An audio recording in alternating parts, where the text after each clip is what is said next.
नमस्कार। आज हम बनाएंगे सरसों का साग। ये मैंने बथुआ, पालक, मेथी और सरसों का साग ये ले लिया है मैंने टोटल 1.25 किलो। ये पालक मेरे घर की है और बथुआ, मेथी और सरसों का साग मैंने खरीदा है। तो ये टोटल 1.25 किलो वज़न है इसमें। इनको खूब अच्छी तरह से धो के और जो घास फूस था इसमें वो छांट लिया है मैंने। और अब इसकी कटिंग करेंगे। पहले मैंने सरसों का साग ले लिया कच्चा कच्चा, डंठल बाद में साफ़ करेंगे। अब ये इसमें वो नहीं है रेसा, तो ये काट लेंगे अच्छी तरह से। थोड़ा मोटा मोटा काट लो क्योंकि ये काफ़ी उबालना पड़ेगा, फिर मधानी से मथना पड़ेगा, तो उसमें सारा मेल्ट हो जाएगा ये। तो ये मैं काट रही हूँ सरसों का साग।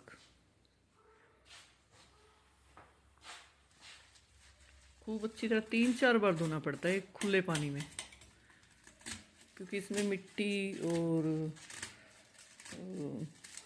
मिट्टी ज़्यादा होती है।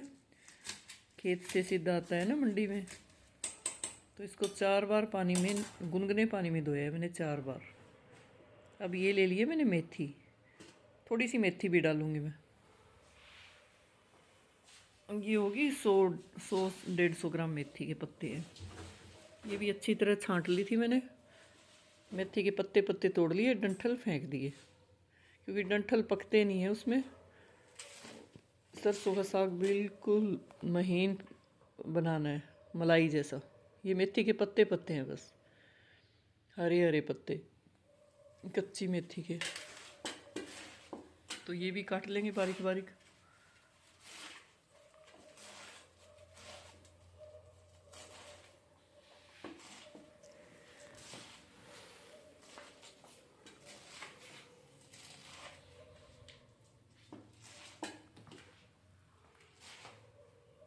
सरसों के पत्ते काट लिए, मेथी काट ली।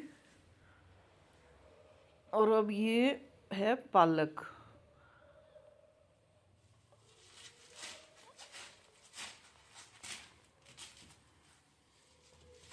काट के फिर कुकर में डाल लेंगे। पानी नहीं डालना इसमें क्योंकि इसमें पानी खुद ही इतना होता है। बिना थोड़ा सा जैसे ही उबाल आएगा इसका खुद का ही पानी बन जाएगा। ये पालक, ये घर की मेरे गमले में दिखाई थी ना, वो पालक है ये।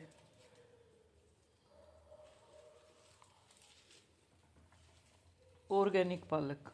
और स्किप मत करना, सीक्रेट है इसके अंदर कैसे बनाती हूँ मैं सरसों का साग। पूरी वीडियो देखनी है तभी पता चलेगा, इसीलिए मैंने लंबी वीडियो बनाई है थोड़ी।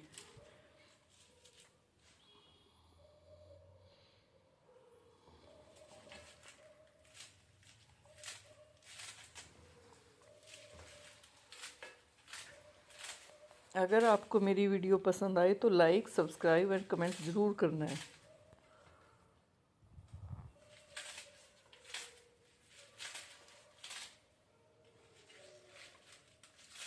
सरसों का साग सर्दियों में खाया जाता है क्योंकि ये गर्म होता है, तासीर गर्म होती है सरसों के साग की। और बथुआ बथुआ भी गर्म होता है, सर्दियों में ज़रूर खाना चाहिए बथुआ। गर्मियों में तो ये चीज़ें मिलती नहीं है, तो सर्दियों में सब्जियां, हरी सब्जियां खूब खाएं। गर्मियों में तो मिलेंगी आपको स्टोर करी हुई। तो ये नेचुरल सब्जी हैं, खेतों से सीधी आती हैं ये। और ये साग तो पूरी सर्दी खाना चाहिए, हफ्ते में 2 बार खाओ, हर रोज़ नहीं खा सकते तो। थोड़ी मेहनत तो करनी पड़ती है, देखो कितना टाइम लगता है हर चीज़ में।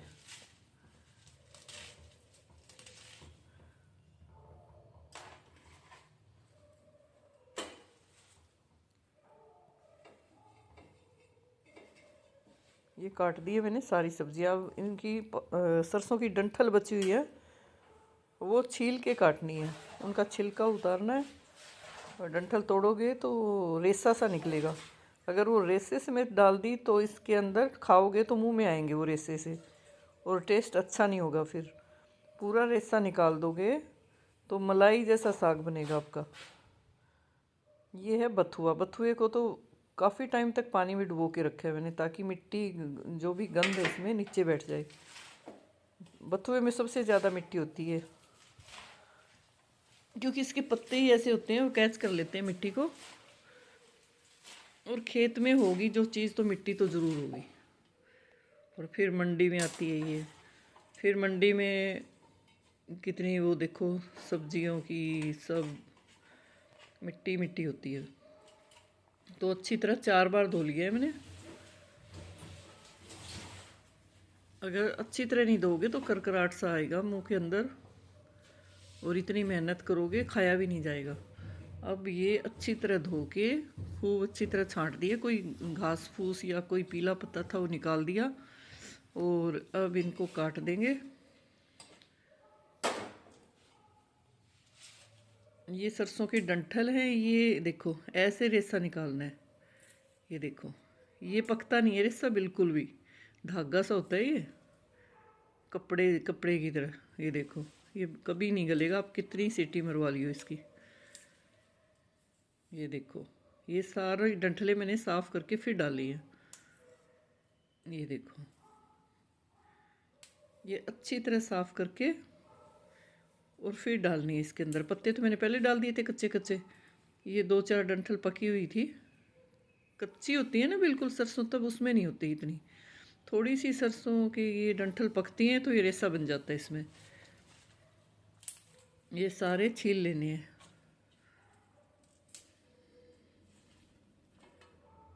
ये देखो हर एक डंठल में कितना रेसा है। ये देखो, तो ये बिल्कुल अच्छी तरह से साफ़ करनी है। इतने अच्छे तरीके से आपको कोई भी बनाना नहीं सिखाएगा।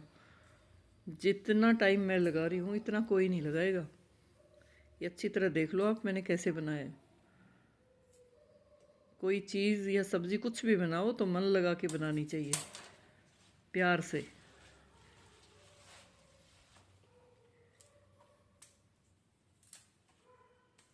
ये देखो सारी डंठलों में इतना रेसा था, एक तो इतनी पकी हुई थी उसमें टूट ही नहीं रही थी वो।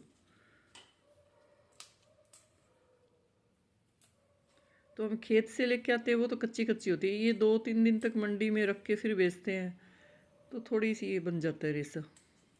पर खेत से सीधे लेके आओगे तो उसमें इतना नहीं होता, वो तो बिल्कुल कच्ची होती है सरसों।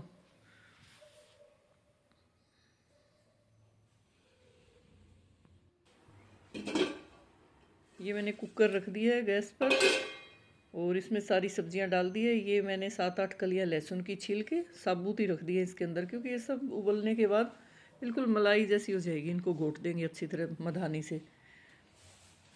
7-8 लहसुन की कलियां हैं, थोड़ी सी अदरक रख दूंगी और 3-4 हरी मिर्च, 3 टमाटर इसके अंदर ही रख के और इसको उबाल देंगे। पहले तो इसको खुला पकाना है, जब ये नीचे बैठ जाएगा सारा, क्यों अब देखो कुकर भर गया है ना। ये 4 डाल दिए हरी मिर्च, नाकू तोड़ दिए इनके, और 4 साबुत ही रख दिए हरी मिर्च।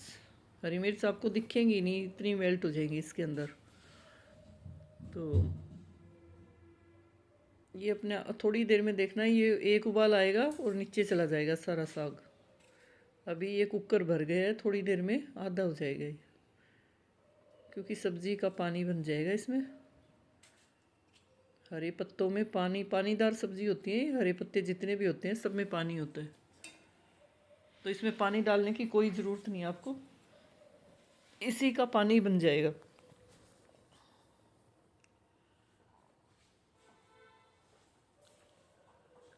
तीन टमाटर, 8 कलियां लहसुन की, अदरक और 4 हरी मिर्च।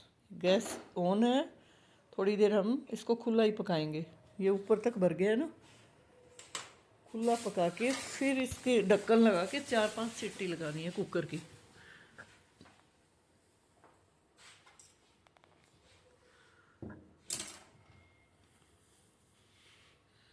ये मैं खाली नहीं रह सकती, ये मैं छील रही हूँ गाजर पाक भी बनाऊंगी मैं साथ में, क्योंकि साग बनाने में 1 घंटा लगेगा कम से कम।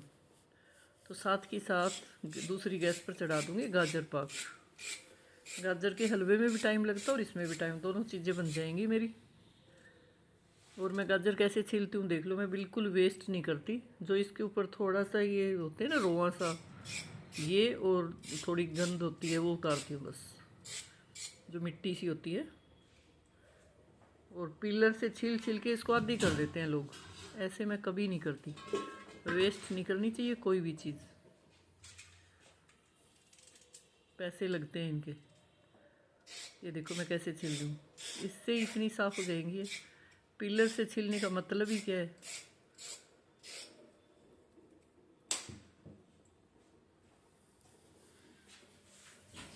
आधा आधा पिलर से छिलका निकाल देते हैं, फिर बचती है आधी गाजर। वो बीच का पीला पीला ज़्यादा बचता है, गाजर कम बचती है। ये देखो कितना कम हो गया, नीचे चला गया ना सारा साग। इसको दबा दबा के मैंने नीचे कर दिया और भी। अब लगा देंगे इसका ढक्कन। थोड़ा सा और हो जाने दो, फिर लगाएंगे ढक्कन। ये देखो ये गाजर साफ नहीं हो रही, साफ हो रही है ना, कितनी साफ कर दी है। बस ऊपर थोड़ा सा होता है, वो छील दो।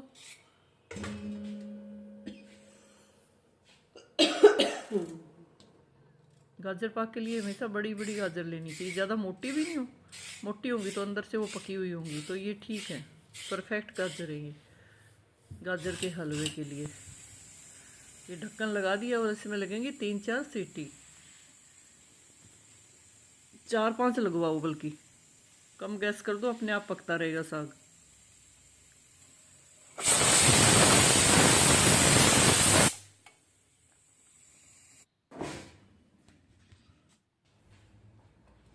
ये साग बिल्कुल देखो आधा हो गया ना, कुकर फुल किया था मैंने।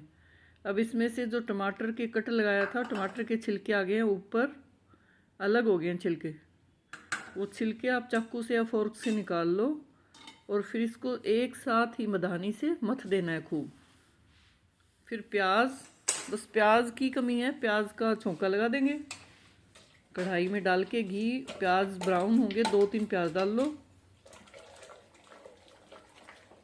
इसको ऐसे मथना है बिल्कुल अच्छी तरीके से। ये देखो अब ऐसे मलाई जैसे कर दूंगी इनको मथ मथ के। मिक्सी में घुमाने की कोई ज़रूरत, उसमें तो वो ना पता नहीं कैसा बन जाता है, मिक्सी में घुमाओगे तो लिक्विड सा ज़्यादा हो जाएगा। अब इससे करोगे तो सही साग बनेगा, टेस्टी। मधानी से ही मथते रहो 5-7 मिनट, मलाई जैसा साग बनेगा बिल्कुल।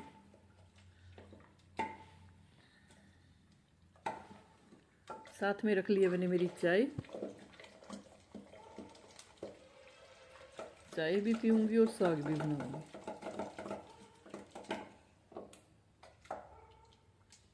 एक काम के साथ में 4 काम करती हूँ, ये नहीं एक साग कोई पकड़े बैठी रहूँगी। उधर मैंने रख लिया गाजर पाक, गाजर का हलवा, और ये बिल्कुल मस्त है। मैंने 1-2 सीटी और लगवा दी थी।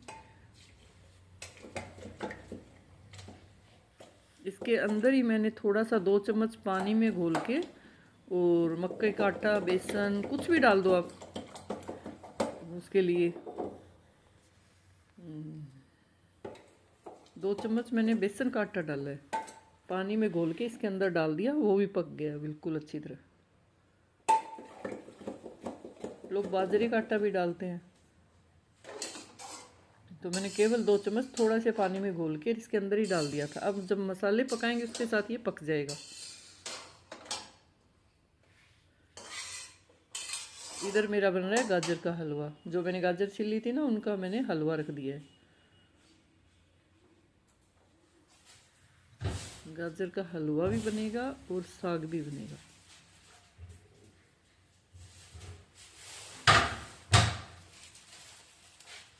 अब मैंने रख दी है कढ़ाई। कढ़ाई में मैंने मसाले मुसले पका लिए थे, प्याज और वो सारे नमक मिर्च हल्दी लहसुन अदरक सब इसमें डाल दिए थे पहले ही। और ये अच्छी तरह से 10-15 मिनट और पकाना है। देखो कितना अच्छा, शक्ल ही देख लो इसकी। धन्यवाद।